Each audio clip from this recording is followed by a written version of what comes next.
প্রতিটি উন্নয়ন প্রকল্পের পেছনে থাকে মানুষের স্বপ্ন, প্রত্যাশা এবং আগামী দিনের সম্ভাবনা। আজ আমরা দেখব নীলফামারীর বিভিন্ন উন্নয়নমূলক কর্মসূচির কিছু গুরুত্বপূর্ণ মুহূর্ত। বিএনপির সংরক্ষিত নারী আসনের সংসদ সদস্য ও ফেনীর অগ্নিকন্যা রেহানা আক্তার রানু এমপি এবং অ্যাসোসিয়েশন অফ ইঞ্জিনিয়ার্স বাংলাদেশ এর আহ্বায়ক প্রকৌশলী শাহরিয়ার ইসলাম তুহিন বিভিন্ন কর্মসূচিতে অংশ নেন।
প্রতিটি জেলায় একটি করে পলিটেকনিক ইনস্টিটিউট যেখানে ডিপ্লোমা ইঞ্জিনিয়াররা পড়াশোনা করে। একটু কথা আমি বলবো, আমি চেষ্টা করব আপনাদের ধৈর্যচ্যুতি। পলিটেকনিক পাশ করা ইঞ্জিনিয়ার তার চাকুরি শুধু বাংলাদেশে না, উনি বাংলাদেশের তৈরি করার জন্য উনি এইসব পদক্ষেপ হাতে নিয়েছেন।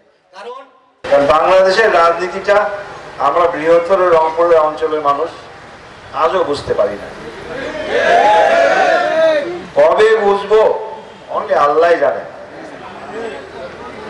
অনেকে তো জান্নাতবাসী আছে নাকি এখানে, হয়তো বা তারা জানে, আমরা তো জানি না। কিন্তু আমরা চাই যে এই বোধোদয় আমাদের সমগ্র মানুষের হোক। আজকে জামাতে ইসলামী বলে যে তারা নাকি আল্লাহর আইন চালু করবে এই দেশে, তাদেরকে ভোট দেওয়া নাকি ইসলামের পক্ষে ভোট দেওয়া। তাদের সাতক্ষীরার একজন এমপির এক কাণ্ড হয়েছে, দেখেছেন আপনারা? এইসব আল্লাহর আইন নাকি এইসব ইসলামের আইন? আরো বিভিন্ন রকম দেখা যাচ্ছে, তাদের সম্বন্ধে শোনা যাচ্ছে। এগুলো আল্লাহর আইন? ধর্ম আমাদের যার যার, আমি মুসলমান হই, হিন্দু হই, বৌদ্ধ, খ্রিস্টান, আমরা ধর্ম নিয়ে এদেশে রাজনীতি করতে চাই না। ধর্মটা একেবারে আমাদের সকলের ব্যক্তিগত ব্যাপার।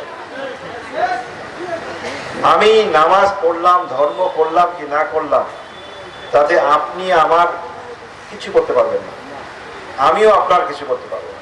এটা আমার সঙ্গে আমার সৃষ্টিকর্তার সম্পর্ক। এই ধর্মকে নিয়ে কিন্তু সারা দেশে 24-এর পরে, 5ই আগস্টের পরে কিন্তু তারা বিভিন্ন রকম খেলা আরম্ভ করেছে। সেই খেলায় এই দেশবাসী কিন্তু, অন্তত নীলফামারীবাসী, বৃহত্তর রংপুরবাসী সেই খেলায় মজে উঠেছে। কিন্তু ঠিক পাশে দিনাজপুরে হয় নাই, সেটা লালমনিরহাটেও হয় নাই, পঞ্চগড়েও হয় নাই, ঠাকুরগাঁও হয় নাই। তারা একটা দল আছে যারা নির্বাচনের আগে নির্বাচনটা যাতে না হয় পিআর পিআর বলে টিকটক করেছিল, আপনাদের মনে আছে না? পিআর চাই, পিআর চাই, অর্থাৎ যাতে নির্বাচনটা যাতে না হয়।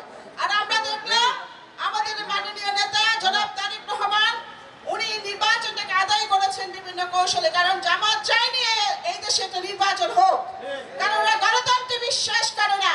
কিন্তু যখন নির্বাচনটা আসলো, আমরা কি দেখলাম? আমরা দেখলাম তারা বলে তারা নাকি জান্নাতের টিকিট দিবে। আমাদের নারী সমাজকে তারা জান্নাতের টিকিটের প্রলোভন দেখিয়ে তারা ভোট আদায় করেছে। আজকে আমি এখানে প্রশ্ন করতে চাই, ইলেকশন হয়েছে 5 মাস আগে, এই ইলেকশনে 5 মাসের মধ্যে ওনারা কয়জনকে জান্নাতের টিকিট দিয়েছে এবং জান্নাতে পাঠিয়েছে? দিয়েছে আমি ওনাদের কাছে জানতে চাই।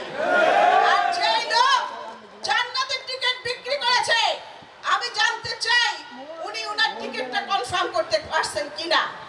আমরা দেখেছি সাতক্ষীরার এমপি কিভাবে নারীদের সাথে লটর ফটর করছে, তারা নাকি জান্নাতের টিকিট।